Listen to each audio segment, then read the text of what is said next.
Hari ini saya karena sedang dikunjungi oleh orang yang terhormat Bu Dr. Karissa, jadi sekaligus saya ingin mengajak beliau berbincang-bincang nih ya seputar pengalaman beliau, bagaimana pengalaman beliau setelah memeluk agama Islam 2 tahun terakhir ini. Karena kemarin-kemarin sempat viral video beliau di-share di berbagai YouTube ya di Indonesia ini.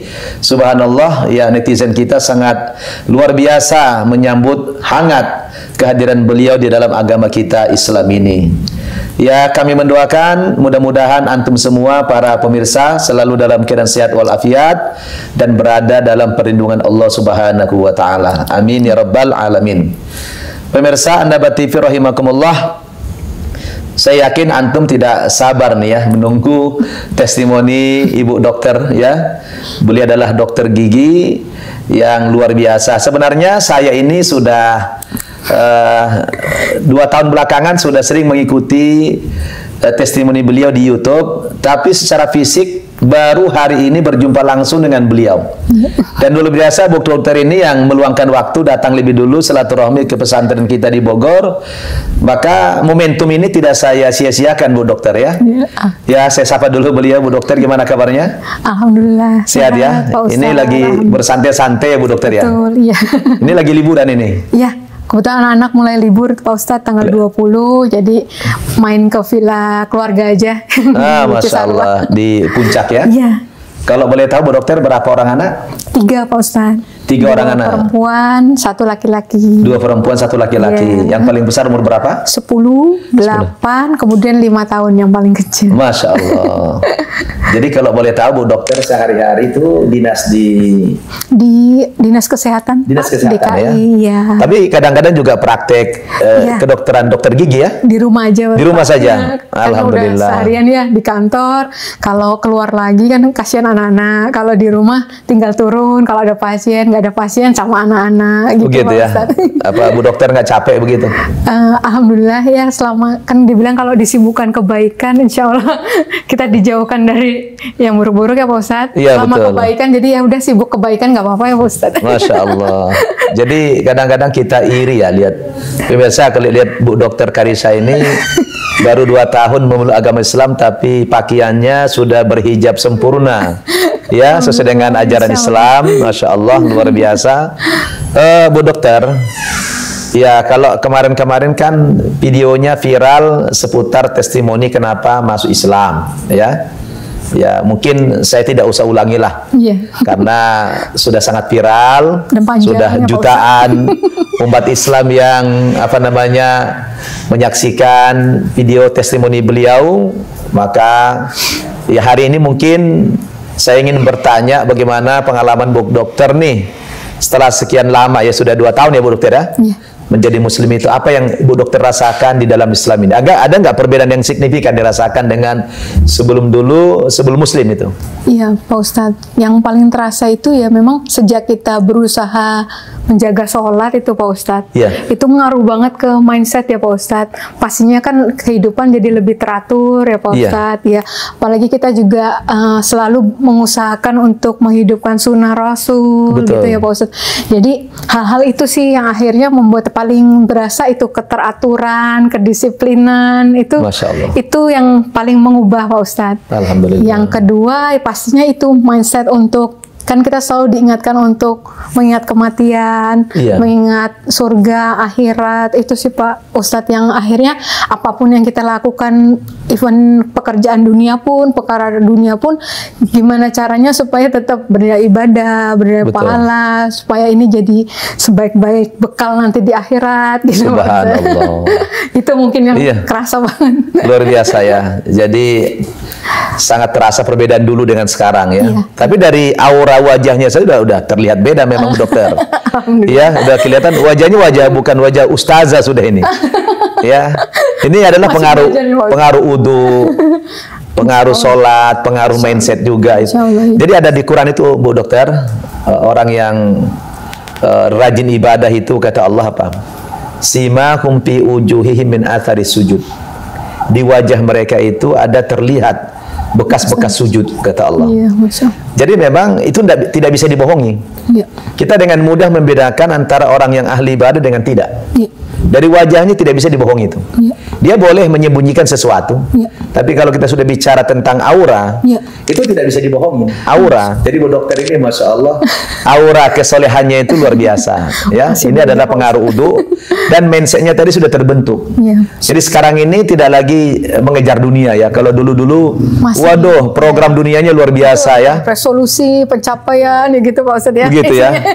Harus nanti bisa begini, harus punya ini, misalnya. Ya. Sekarang ya itu apa namanya ya, apa yang tabungan sesungguhnya kan yang nanti kita sedekahkan, yang di akhirat gitu ya. Terus harta yang kita punya dihisap sumbernya dari mana, bahkan bukan sumbernya aja, dipakai untuk apa gitu ya Pak Ustadz. Jadi ya itulah yang bikin jadi lebih hati-hati dan lebih tenang bawahnya ya. Betul Pak Ustadz. Iya. Ya memang ya, sebagai orang yang hidup di dunia ini ya tetap saja kita butuh dunia. Betul. Tapi jangan sampai dunia masuk ke dalam hati kan. Begitu. Betul Pak Ustadz. Allah sendiri mengatakan dalam Al-Quran, Bu Dokter, wabtaghi fima ataqallahu ad-darul akhirah wa la tansa nasibaka minad dunya wa ahsin kama ahsanallahu ilaik. Artinya itu, kejarlah, capailah kebahagiaanmu di akhirat nanti. Tapi ingat, jangan pula engkau lupakan nasibmu di dunia ini, kata Allah. Ya. Jadi Islam itu mengajarkan keseimbangan. Ya. Ya, bagaimana ya dalam doa kan ada dikatakan di surat Al-Baqarah itu, faminan nasi may yaqulu rabbana atina fid dunya wa ma lahu fil akhirati min khalaq. Ada model-model manusia, kata Allah. Ya, kalau berdoa mintanya cuma dunia saja. Ya. Nah, orang yang semacam ini tidak dapat bagian di akhirat nanti. Iya. Tapi yang bagus itu, wa minhum may yaqulu rabbana atina fid dunya hasanah wa fil akhirati hasanah wa qina adzabannar. Seimbang dia. Iya. Dia bermohon kepada Allah, ya Allah, berikanlah kepada saya kebahagiaan di dunia ini dan juga kebahagiaan di akhirat nanti, dan jauhkan aku dari api neraka. Jadi Islam ini memang mengajarkan keseimbangan. Tapi porsinya seimbang itu bukan berarti 50-50 kan Bu Dokter? Iya, iya. Karena akhirat itu abadi, dunia ini adalah sementara. Maka yang dikatakan seimbang bukan berarti 50-50. Seimbang itu adalah 95 dengan 5. Kan gitu. Jadi 95% itu adalah akhiratnya, 5% saja dunia. Karena di dunia sebentar saja kita, begitu ya. Nah, sebelum Bu Dokter ini dapat hidayah, pernah tidak punya pemikiran seperti itu? Artinya orientasinya akhirat, pernah nggak? Sebenarnya ada pemikiran itu Pak Ustadz, tapi kan di Islam ini detail ya Pak Ustadz, detail sekali, benar-benar di hari ketika sakaratul maut, setelah itu apa, step-stepnya itu kan clear gitu Pak Ustadz. Jadi itu sih yang akhirnya karena gambaran itu clear gitu, jadinya juga apa ya, kita jadi tahu apa yang harus disiapkan juga lebih clear kalau menurut saya gitu. Kalau dulu ya tahu juga apa yang dilakukan juga untuk Tuhan, gitu-gitu. Arahnya ke sana, tapi nggak sedetail ketika di Islam. Itu sih Pak Ustadz yang kerasa. Subhanallah. Jadi sekarang ini Bu Dokter mempelajari Islam ini banyak dari mana sekarang? Iya. Belakangan ini ya sebenarnya saya masih ikuti semua kajian Pak Ustadz, termasuk yang paling banyak pasti komunitas-komunitas mualaf itu pasti ya. Yang terakhir lagi ada alhamdulillah dapat beasiswa fikih kedokteran yang lagi fikih kedokteran ya? Iya. Maksudnya itu online atau? Online sih Pak Ustadz, masih online. Dari mana itu? IBOS, Islamic Business Online School. Oh begitu. Alhamdulillah. Kemudian yang terakhir ikut kajian Ustadz Abu Basam Umar Mita, itu biasa kan series itu Pak Ustadz, itu jadinya lebih banyak ikutin itu sih Pak Ustadz. Masih online semua gitu ya, betul ya, memang ya, kelas itu sih kelas juga yang kemarin sama Teteh Khadijah juga masih berlangsung juga. Ada kesulitan tidak belajar Islam ini? Misalnya belajar Al-Quran, belajar fikih, ada kesulitan tidak? Iya, ada juga Pak Ustadz. Namanya dari luar ya Pak Ustadz. Terus ke Al-Quran gitu ya, terutama juga Masya Allah ya, Allah menjaga Quran sedemikian rupa, termasuk dengan tajwidnya. Iya, subhanallah.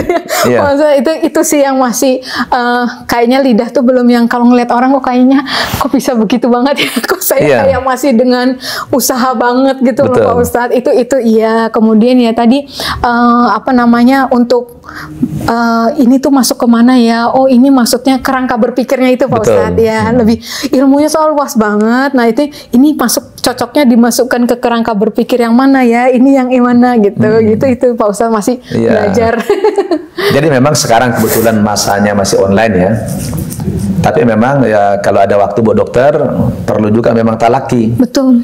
Talaki itu jumpa langsung ustazahnya, membimbing bagaimana baca Al-Quran. Sebenarnya baca Al-Quran itu mudah. Iya. Itu dijamin sama Allah. Betul. Ya, kalau nanti Bu Dokter buka di Al-Quran, nanti di surat Al-Qamar, ada 4 kali diulang-ulang oleh Allah dalam ayat itu yang ayatnya sama. Betul. Kata Allah apa? Walaqad yassarnal Qur'ana lidzikri fahal mim mudzakir. Sungguh telah kami mudahkan Al-Quran itu untuk dipelajari. Ya. Mau tidak kamu mengambil pelajaran dari dalam Al-Quran itu, kata Allah. Jadi ini diulang-ulang sama Allah sebagai bentuk jaminan bahwa kalau ada orang mengatakan, Ustadz belajar Al-Quran sulit, tidak. Ya. Saya dulu Bu Dokter punya pengalaman di awal-awal masuk Islam dulu. Ya, ya alhamdulillah. Ya memang kita melihat tulisan Arab saja udah ngeri ya. Iya, ya kita ngeri lihat tulisan Arab gitu ya. Nggak pede kita gitu. Ya, betul. Tapi setelah kita mulai ya menekuni belajar Al-Quran itu, belajar apa dulu ya, huruful hijaiyah dulu, ya kan?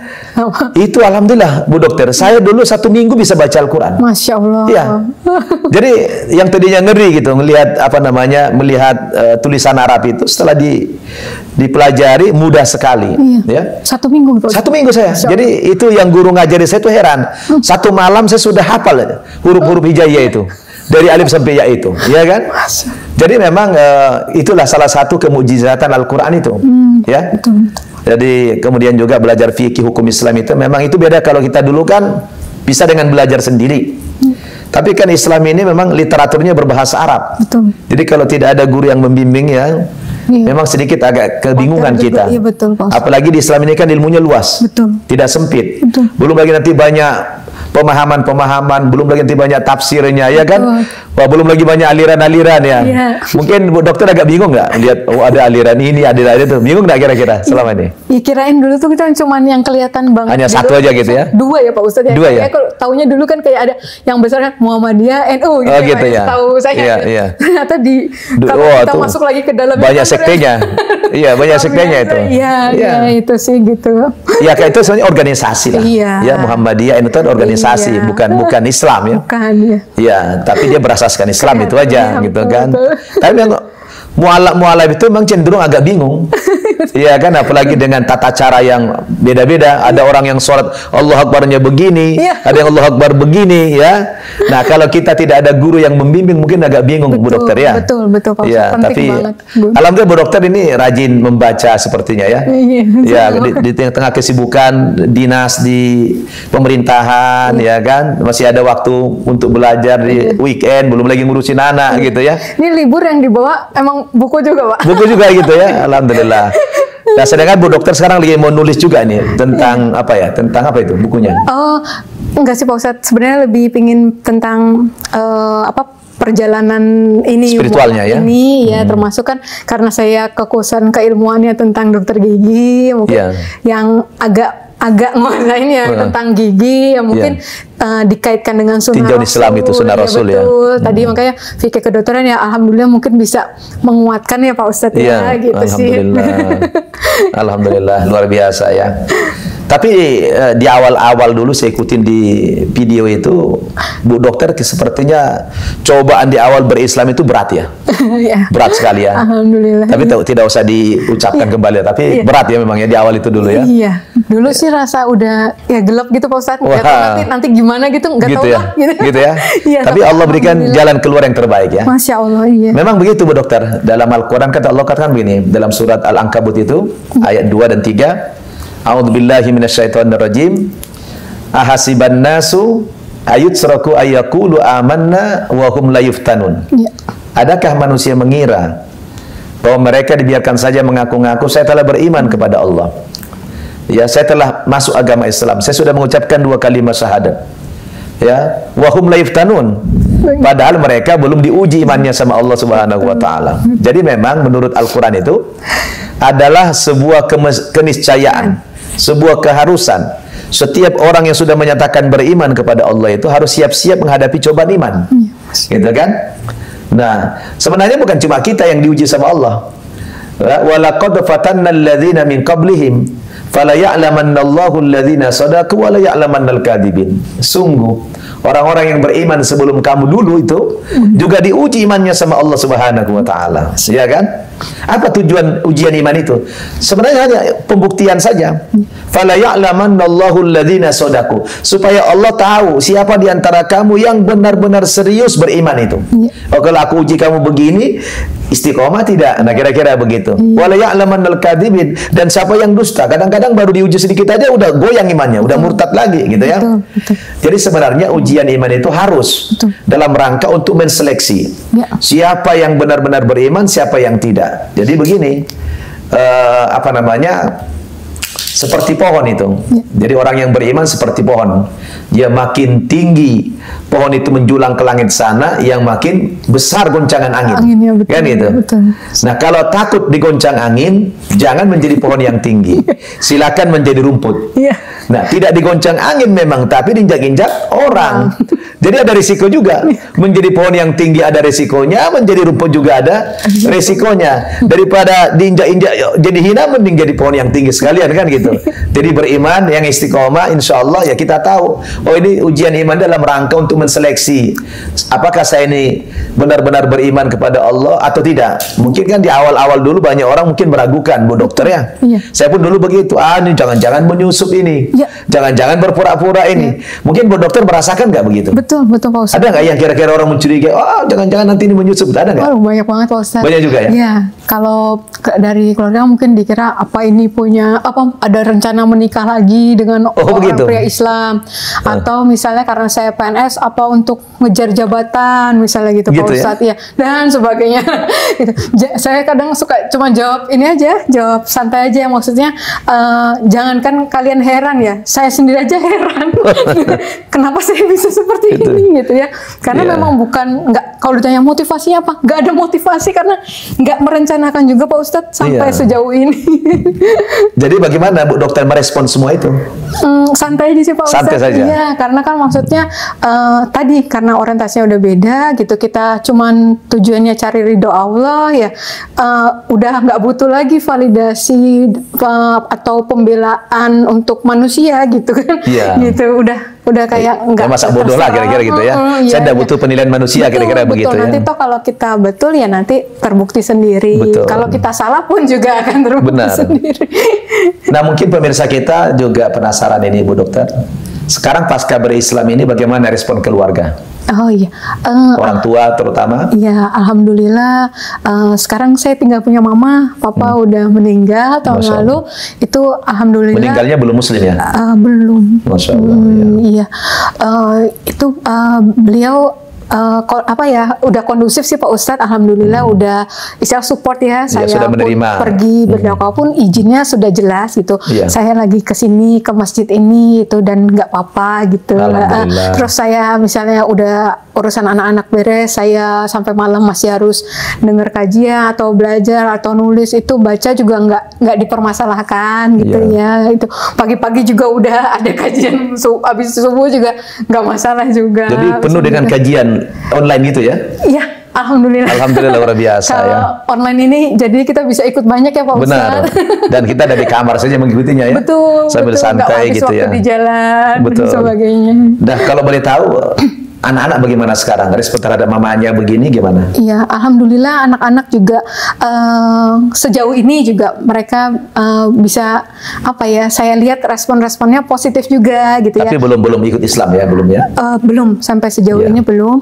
Nah itu kadang ya mereka mungkin melihat ya Pak Ustadz, melihat kayak misalnya ada orang seperti apa, terus dia lihat kok saya cuman bereaksinya seperti apa. Betul. Ada anak saya yang nyaut soal kayak dia ngomong sama kakaknya gitu ya, because mami is Muslim kak, katanya gitu. Karena kok kayak kakaknya kayak bilang, kok mami cuman gitu doang misalnya, kok aku nggak marah gitu maksudnya. Misalnya kayak ada orang kenapa tapi kok saya misalnya negurnya tuh pelan atau nggak marah gitu. Adiknya yang jawab, because Mami is Muslim gitu. Itu saya kira kok dia bisa ngomong gitu ya, berarti dia lihat gitu. Padahal saya juga nggak kepikiran tuh kenapa gitu, karena terus ternyata mereka bisa nilai itu karena akhlak seorang Muslim, berarti gitu kan, begitu ya Pak Ustadz ya. Itu alhamdulillah sih, kadang hal-hal seperti itu sih, hal-hal kecil yang mudah-mudahan gitu ya Pak Ustadz, dimudahkan dapat hidayah Amin, Islam. Ya.